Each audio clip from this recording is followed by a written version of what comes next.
What if the story you think you know is just the surface of something far darker? Charlie Kirk's assassination struck the country like a thunderbolt. A popular public figure, known for speaking boldly and stirring controversy, was shot dead during a rally, an act that seemed sudden, senseless, and savage.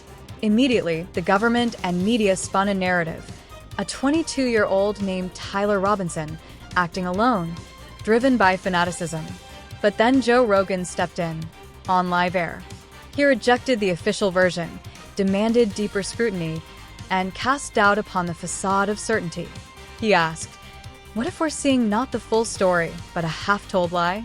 Subscribe to keep following this investigation. The murder itself was horrific and abrupt. Kirk addressing supporters, the air charged with energy, the audience tense with anticipation. Then a shot rang out. Chaos ensued. Kirk collapsed, blood spilling, supporters screamed, security scrambled. The official reports pointed to Robinson, a young man who allegedly had motive, access, and means. He was quickly arrested, the weapons traced, the evidence collected. On paper, the case was clean sealed. But Rogan saw cracks. The speed and certainty with which the official story was rolled out felt too tidy, too fast. He suspected a cover-up, some version of the truth hidden behind closures, editing, and control. Rogan's rejection of Tyler Robinson as the lone culprit hinged on one thing: what was conspicuously absent. The official narrative leaned heavily on security footage, mobile phone captures, eyewitness statements, and timeline reconstructions. But Rogan insisted that key video feeds, critical angles from the back of the rally, backstage corridors, side exits, were never shown publicly or even mentioned in official statements. That lack, he argued, created a vacuum that could be exploited. If those missing segments exist, they might exonerate or implicate someone else entirely. He also dissected timeline inconsistencies. The official report claimed Robinson entered the venue at a certain time, moved through security, got near Kirk, fired, and fled, all within minutes.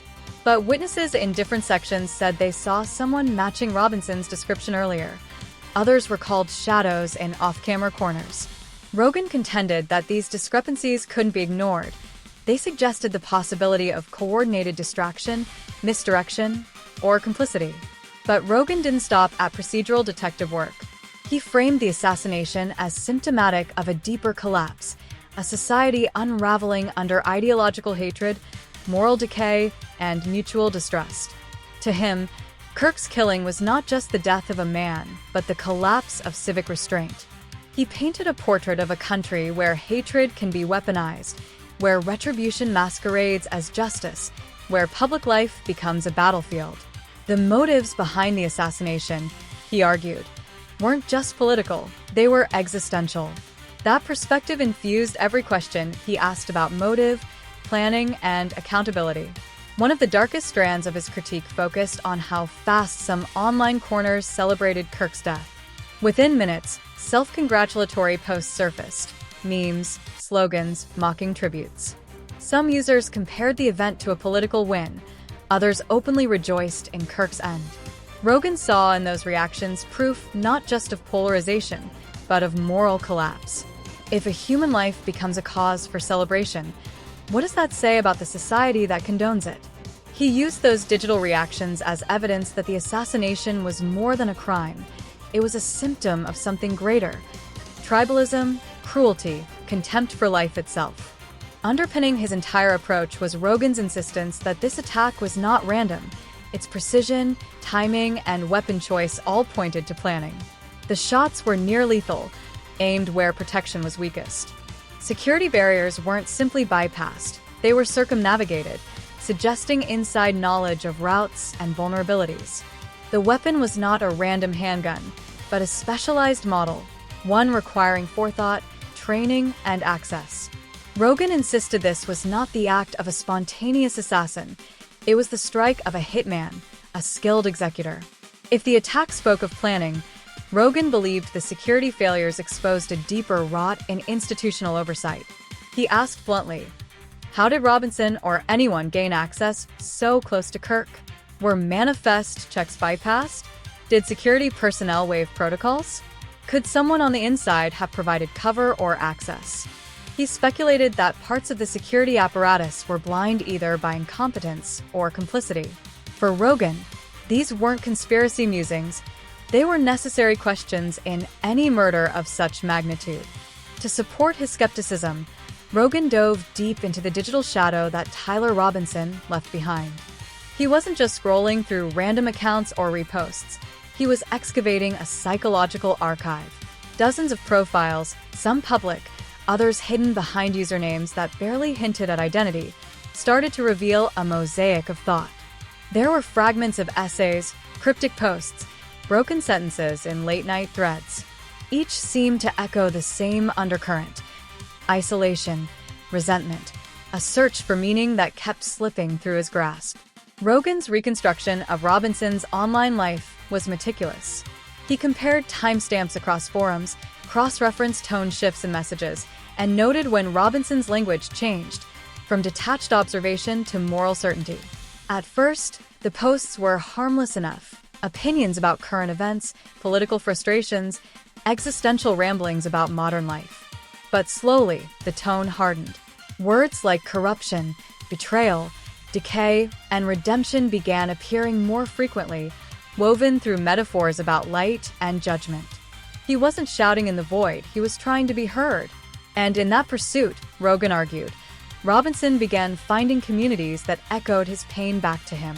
Message boards filled with others disillusioned by politics and culture. Private groups where grievance was not soothed but sharpened. Every response, every validating comment served as proof to Robinson that he was right, that his anger had purpose. Rogan described it as a slow digital radicalization. Not the overt kind that broadcasts its extremism in slogans or manifestos, but a quieter, psychological corrosion. Robinson, he said, wasn't drawn to hate overnight. He was pulled there incrementally, through algorithmic gravity. The platforms, designed to feed engagement, learned his emotional triggers. Each recommendation, each suggested video, each discussion thread nudged him a little further toward ideological extremes. In Rogan's words, it wasn't just that Robinson believed something radical, it was that he was taught to believe it by repetition, by reinforcement, by reflection. His feed became an echo chamber that told him his darkest thoughts were not only valid but heroic. The portrait Rogan painted was both tragic and alarming. Robinson, in this analysis, wasn't merely an agent of violence. He was a creation of the digital machinery that thrives on emotional extremes. He became, as Rogan put it, both the creator and the creation of his own online world. A man building his identity out of anger, while that very anger was being curated and sold back to him by invisible algorithms. It was this dynamic of man versus machine, self versus influence, that led Rogan to one of his most controversial assertions, that Robinson's descent into violence was not an isolated act of insanity, but the predictable outcome of a society that rewards outrage. He argued that digital spaces, once built for connection, had evolved into psychological laboratories, ones that manipulate fear, identity, and belonging for engagement metrics.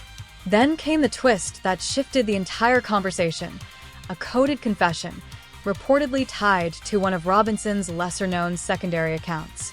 At first, it looked like gibberish, disjointed phrases, strange metaphors, timestamps that didn't line up. But Rogan, who had studied similar coded writings before, recognized a pattern. The syntax, tone, and peculiar phrasing bore Robinson's mark. In that message, Robinson spoke of weights lifted, shadows pierced, and the silence of the righteous. It wasn't a straightforward admission. It was layered, poetic, and unsettling. Rogan spent hours analyzing each line live on his broadcast. He read passages aloud, stopping to highlight emotional contradictions. "Listen to this," Rogan said, quoting one line. "When the noise stopped, I could finally hear myself think." He paused. That's not the language of someone proud of what they did. That's someone trying to make sense of it. But another line seemed to contradict the remorse. "I did what they wouldn't, and for that, I'm free." Rogan called it a confession wrapped in justification, a mind trying to own its act while escaping its weight. Each passage seemed to swing between guilt and grandeur, self-awareness and self-delusion. One sentence mourned the cost of violence, the next romanticized it as a kind of cleansing. Rogan called this the fracture of consciousness, a glimpse into a person split between executioner and witness. He described Robinson's mental state as the duality of a man who wanted to destroy and be remembered, to confess yet be mythologized. It wasn't just a confession of guilt. It was a performance of identity, written for an imagined audience of believers, critics, and ghosts. As Rogan continued digging, more inconsistencies emerged in the official version of events. He revisited the day of the assassination, reviewing every angle of security footage made public. But what truly raised questions were the missing frames, segments of footage that authorities claimed were corrupted or under review. When Rogan compared different news outlets' clips, he noticed subtle but telling discrepancies. In some, Robinson appeared escorted smoothly by security officers. In others, the angles shifted abruptly, showing him stepping behind a structure, momentarily out of view. Some witnesses described seeing another figure, someone who appeared to redirect or block the camera's line of sight. Then came the conflicting testimonies. A reporter on the ground claimed to have heard an additional gunshot, seconds after the one attributed to Robinson.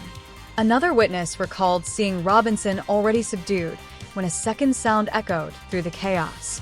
None of these reports made it into the official summary. Rogan didn't claim to have the full truth, but he made a compelling case that something didn't add up. If every piece of evidence aligns too neatly, he said, that's usually because someone did the aligning. He argued that the official lone shooter narrative seemed almost too polished, too ready for broadcast. Every timeline matched perfectly, every motive tied up in a single thread. Yet reality, Rogan reminded his audience, rarely fits clean lines. At the heart of his critique was a single demand: transparency. He called for uncut footage, complete dispatch logs, and raw witness transcripts. If justice is real, he said, it should fear no sunlight. Rogan's broader point was about trust, how it erodes when institutions filter truth through selective lenses. Silence, he warned, is not neutrality. It's narrative control. When agencies hold back raw data, when press briefings offer half answers, they invite suspicion. In that vacuum, speculation grows, and faith in truth dies. His investigation wasn't just about Robinson or Kirk, it was about the machinery of information itself. Rogan accused both state and media institutions of curating reality for comfort. He believed the public deserved to see the chaos in full, unedited form, to judge for themselves rather than rely on an approved storyline. As his analysis spread through podcasts, social media, and independent outlets, the mainstream narrative began to show cracks. Television pundits dismissed him as opportunistic. Others said he was weaponizing tragedy for clicks. But for a growing number of people, Rogan represented something else entirely, a rare voice refusing to accept official answers at face value. Online, communities began organizing around his findings. Amateur analysts dissected audio waveforms, comparing frequencies of recorded gunshots. Independent researchers recreated the crime scene using digital modeling. Each new discovery fueled both curiosity and doubt. Was this genuine investigation, or just collective obsession? For some, Rogan was crossing ethical lines, turning tragedy into spectacle. For others, he was doing what real journalism was meant to do: ask uncomfortable questions, even when answers are unwelcome. Over time, the debate itself became the story. What had begun as a single violent act transformed into a cultural mirror reflecting collective distrust. Rogan's framing of the assassination wasn't just about who pulled the trigger, it was about why people no longer believed the institutions explaining it. He argued that Robinson's act, and the system's reaction to it, exposed something far deeper: a moral collapse, an institutional fatigue, and a population increasingly alienated from truth. In Rogan's view, the assassination wasn't merely political. It was symptomatic, a manifestation of what happens when anger becomes currency and truth becomes negotiable. This isn't a story about one killer, he said. It's a story about a society that manufactures them. He saw in Robinson's dissent a reflection of the broader human condition in the digital age. People isolated, enraged, and validated by invisible systems that reward emotional extremes. The tragedy, he said, wasn't only that a man died, it was that millions of us watched it unfold through filtered feeds and still couldn't agree on what we saw. The simplicity of the official account, the lone extremist, swiftly apprehended, neatly contained, was convenient. It calmed the public, reassured the system, and ended the conversation. But Rogan refused to let it end there. He warned that simplicity often conceals complexity. When the story is too clear, it's because the mess has been edited out, he said. The precision of the attack, the conflicting footage, the hidden data, all hinted at something larger, or at least something unspoken. Rogan's critics accused him of conspiracy thinking, but he countered that his skepticism was not about believing in hidden puppeteers. It was about demanding accountability from those who shape narratives. Asking for evidence isn't conspiracy, he said. It's citizenship. His insistence struck a nerve. The idea that the truth might be distorted, even unintentionally, resonated with a generation raised on half-truths, algorithmic filters, and media spin. As weeks passed, pressure mounted for authorities to release full surveillance archives. Independent journalists filed Freedom of Information requests. Hashtags demanding #show the footage trended globally. Rogan's investigation had grown from commentary to movement. Yet, as public pressure intensified, official silence deepened. Agencies promised transparency in due course. Rogan responded that justice delayed is often justice rewritten.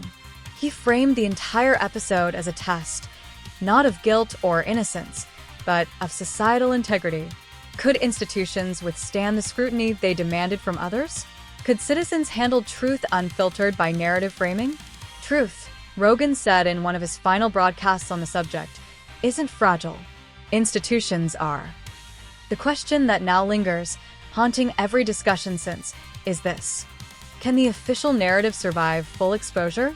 If every unedited camera feed, every raw transcript, every forensic timestamp were made public, would the version of events we've been given still stand? Or would the gaps and contradictions finally tear through the facade, revealing something we were never meant to see? For Rogan, this wasn't just an investigation. It was a confrontation with how truth itself is constructed and how easily it can be lost in translation.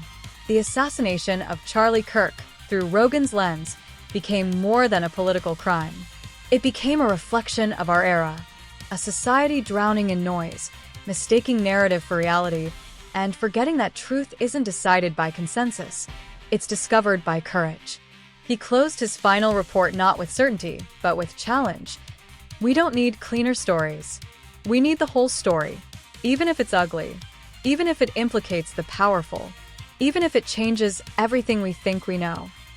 And so, the story remains unresolved, not because evidence is lacking, but because the trust to interpret it has fractured beyond repair. This case, in the end, becomes a mirror held up to the systems that promise justice, but fear transparency, to the platforms that promise connection, but deliver division, to the viewers who demand truth yet settle for spectacle. And as Rogan often reminded his audience, when silence protects the powerful, asking questions becomes a form of resistance. So the question now isn't who fired the shot, but who controls the story. Subscribe to explore the full investigation and demand accountability when silence threatens justice.